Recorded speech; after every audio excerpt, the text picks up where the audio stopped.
Horrible histories, the awful ancients. Muddy marvels. Welcome to the beginning of civilization. It starts in a land called Mesopotamia and soon turns into a right mess. See how cruel kings conquered until the people went bonkers. It's a story of mud, floods, blood, and beards.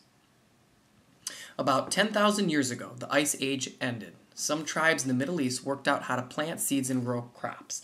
They had invented farming. About 5,000 BC, people settled on the land between the Tigris and the Euphrates rivers, Mesopotamia. It was covered with rich mud that was great for growing crops. That rich mud is called silt. The only problem was water. It hardly ever rained. But the rivers often flooded. But the clever farmers worked out a way to get the river water to the fields regularly by using canals. This helped the farmers grow more grain. More food meant more folks. The Mesopotamians could have more kids. The population grew and grew. Villages became towns, which became the first cities. So you can't afford to have children and expand your population if you don't have enough food. So that's why hunter and gatherer tribes ended up being fairly small. Once you can consistently farm and grow food, which always happened by rivers because rivers would flood and give you all kinds of good stuff in the dirt, you end up with your first large cities. There was so much food that not everyone had to be a farmer. They could have less useful jobs instead, like being kings, priests, or teachers. This was the beginning of civilization. The civilized Mesopotamians came up with lots of great inventions: bricks, the wheel, the sail, a new metal called bronze, and even writing. The civilization spent lots of time scrapping over who owned the best land. In 2334 BC, Sargon, ruler of one Mesopotamian kingdom called Akkad, conquered all of Mesopotamia. He had just created the first empire. So an empire is a large area controlled by one leader. The empire fell apart after about 100 years, but other empires would follow. King Namu of Sumeria was the next awful empire builder. He got his people to build massive temples called ziggurats. King Hammurabi was beastly boss of Babylon, Mesopotamia's top city. King Ham had one code of laws written on a huge stone. The laws said which crimes must be punished with death, and which just deserved chopping off of body bits. Hammurabi's code was one of the first ever written sets of laws, and it was very famous because all of the violations either resulted in death or dismemberment, cutting off of hands, poking out of eyes. Babylon was the top city for about 200 years, until the Hittites came along. The Hittites crushed the Babylonians. Their weapons were made of a new, harder metal, iron, which sliced through the Babylonian bronze. The Assyrians were the next top tribe of Mesopotamia. If anyone rebelled against them, their rules, the Assyrians assaulted them. Of course, being so beastly made the Assyrians unpopular. In the end, the Babylonians kicked them out and took over again for themselves. The greatest Babylonian king was Nebuchadnezzar. He built magnificent buildings like the Hanging Gardens of Babylon. They were a present for his wife. By now, most Mesopotamians were so sick of being bossed about that they didn't really care who was in charge. Even the bossy Babylonians weren't bothered when the Persians attacked in 538 BC. They surrendered without a struggle. Mesopotamia became part of the Persian Empire. Mesopotamia had been tamed. Cruel kings. Meet the mean and massive monarchs who made up Mesopotamians mighty and messed up. Gilgamesh. Gilgamesh was king of the world's first city in Sumeria around 2700 BC. He is said to have fought off a siege and saved his city, taken expeditions to Arabia and shopping trips to Turkey. Tall stories. King Gil must have been quite a character if you believe the stuff that his admirers wrote about him. They said that great Gilgamesh killed lions and bulls using only his bare hands, ruled his kingdom for 127 years, stood 6 meters high. Sound like tall tales, don't they? It's hard to say what was true and what was made up, but one Sumerian story, the Epic of Gilgamesh, was definitely Mesopotamian make-believe. Sargon. Sargon was good at fighting. He was also good at making up whoppers. Date with fate. Sargon was the son of a humble date farmer. Later, he became a servant to the not-so-humble king. One day, Sarg took his chance. He killed the king and grabbed the throne for himself. Sargon must have been worried that people wouldn't think he was a rightful king, so he put out a strange story. Sargon said that he was really the son of a royal priestess. Priestesses weren't supposed to have kids, so she had taken her baby down the river and cast him adrift in a reed basket. One of the king's gardeners had found him floating infant and cared for him. The goddess Ishtar, who knew that Sarg was a priestess's kid, helped him become king. We know that the fibbing king looked like because his statue of his head still exists. Hammurabi. Hammurabi turned Babylon into a great power. By the end of his reign, he had conquered all of the rival cities in Mesopotamia. How did Ham do it? Mostly by messing about with water. He built a dam to block up the Euphrates River. This stopped the water supply to the city of Larsa. He did the same to the Tigris River to flood the city of Ishunana. He was soon in charge of both cities. Damn clever. Ham also built hundreds of miles of canals to irrigate land so that more crops could be grown. What a guy. Codes and crops. But Hammurabi is most famous for his law codes, which he had carved on massive stones and put across his empire. Mesopotamia already had laws and policemen, but Ham made them even worse. For example, if you poked someone's eye out in a fight, then your eye would be taken out. Same went for teeth. This law caught on and even gets a mention in the Bible. You've probably heard the saying, an eye for an eye, a tooth for a tooth. Ashurbanipal II. Around 2000 BC, the Assyrian people were ruled by Hammurabi's Babylonian bunch. By 1000 BC, they ruled their own empire with cruel, ruthless armies. Ashurbanipal ruled Assyria for around 880 BC. He was a rebel crusher. He faced many revolutions which he crushed, cruelly and ruthlessly, of course. To celebrate, Ash built a fabulous palace in the city of Nimrud. He had its walls decorated with carvings that showed his vicious victories as well as scenes of everyday life, a bit like wallpaper for warriors. The last great king of Assyria, he was a cruel killer. Here's what he did to some enemies. Their bodies had their arms and legs cut off, and I fed them to the dogs, pigs, wolves, and eagles. What was left I had taken from Babylon and thrown into heaps. He built one of the greatest libraries of ancient world in the palace at Nivea. Amazingly, many of the books in Ash's library have survived. This is because they were written on clay tablets the size of bricks. Imagine that you wanted to take a book out of Ash's library. You'd need a wheelbarrow to take it home. Cruel and clever? That's the awful ancients all over. Ash's beastly bashes. Ashurbanipal's dad had been a great conqueror, but he left his son an empire that was too big to keep under control. So Ash kept busy putting down one rebellion after another. How did he do it? By being really cruel, of course. Here's just some of his dirty deeds.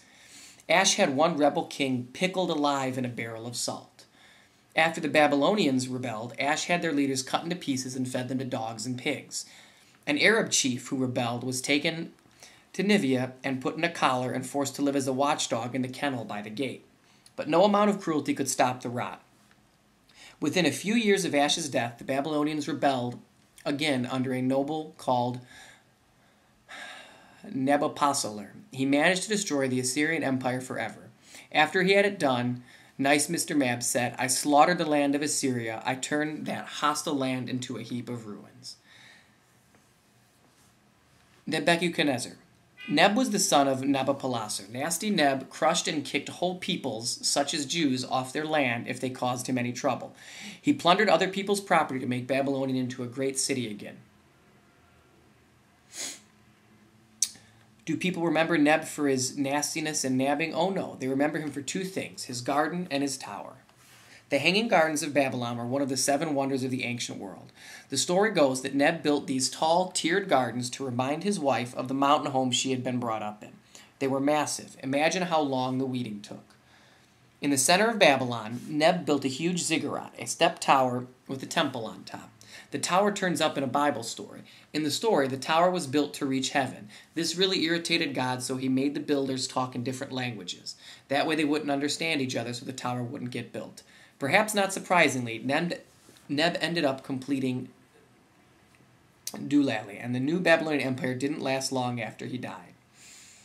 To make sure that no one would forget him, Neb had all the bricks used in his building project stamped with his name. What a big head. He wasn't the last one to try this trick. Another mad Mesopotamian tyrant copied his idea 2,500 years later.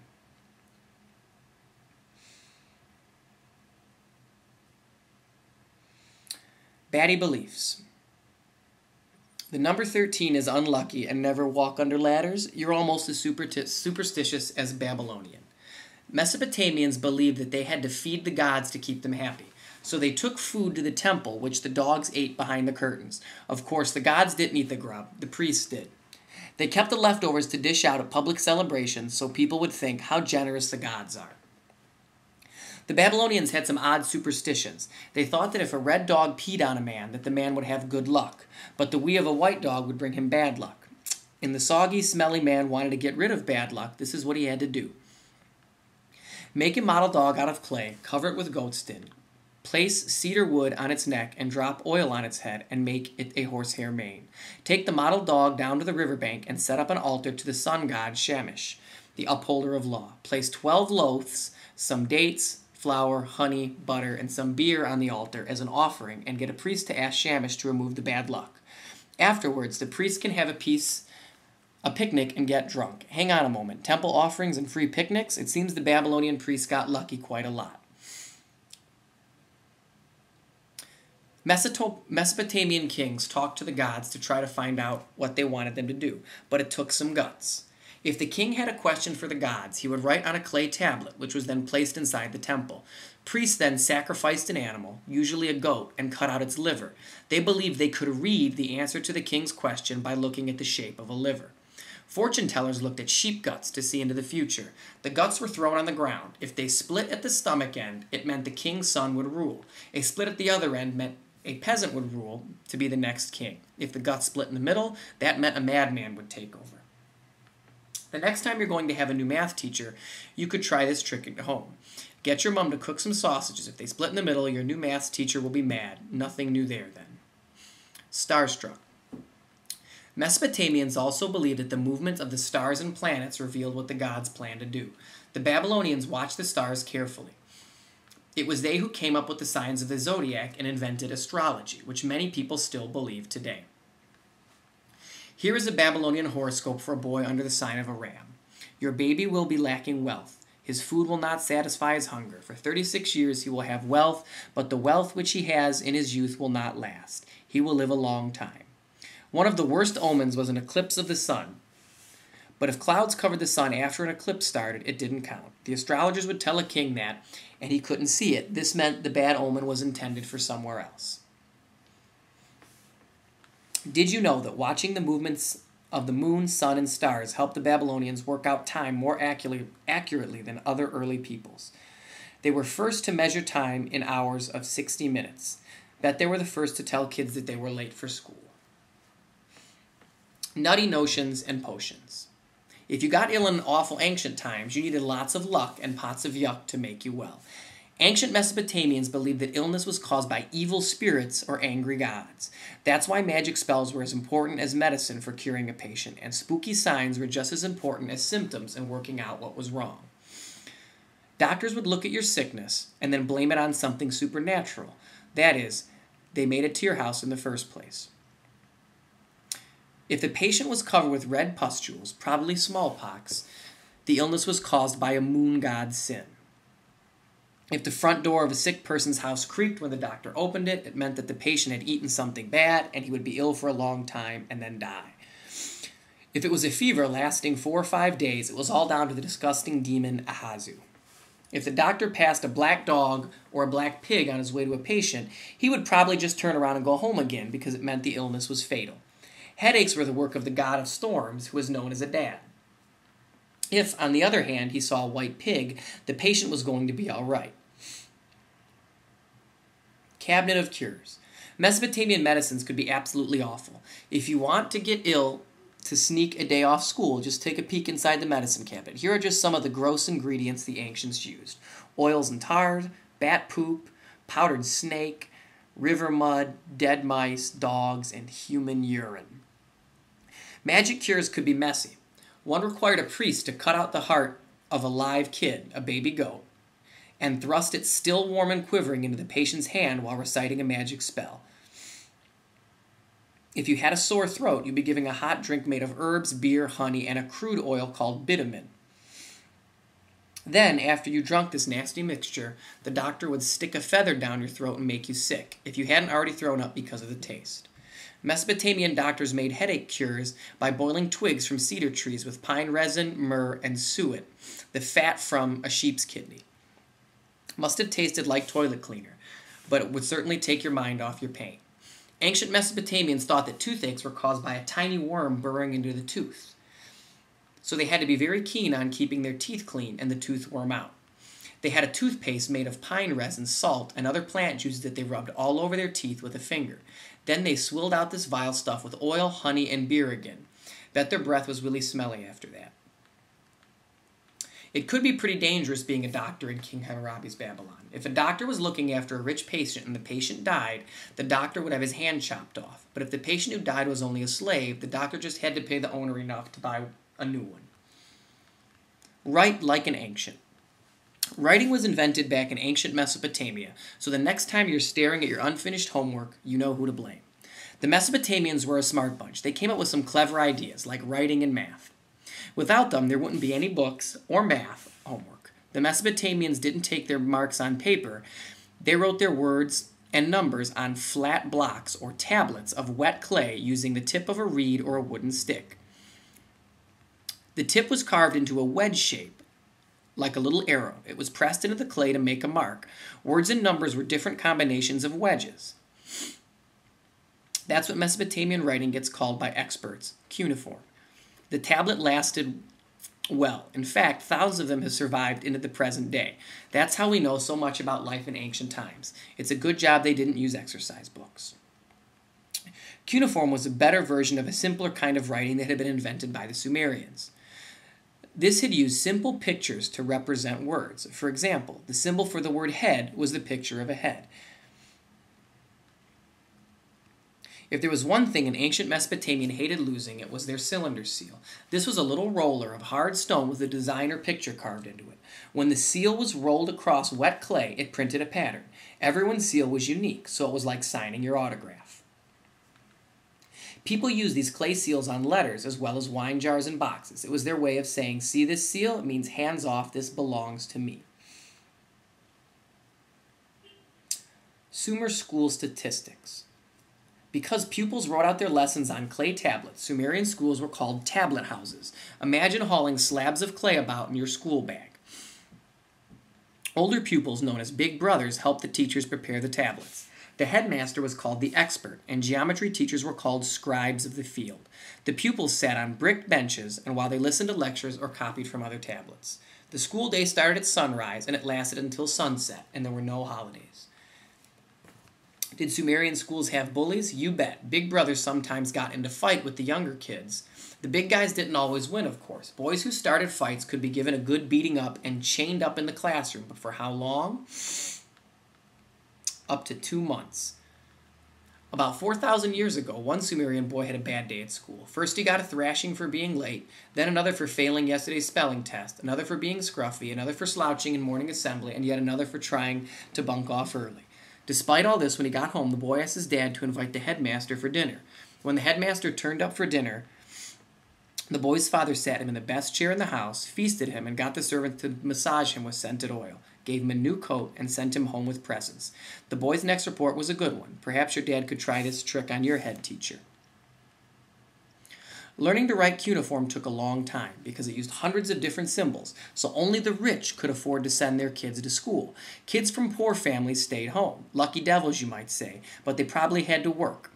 Not so lucky. Also, most girls didn't get to go to school anyway. All in all, it meant that very few people could read and write. After 1000 BC, Assyrians started to use an alphabet which used fewer symbols and was easier to write on.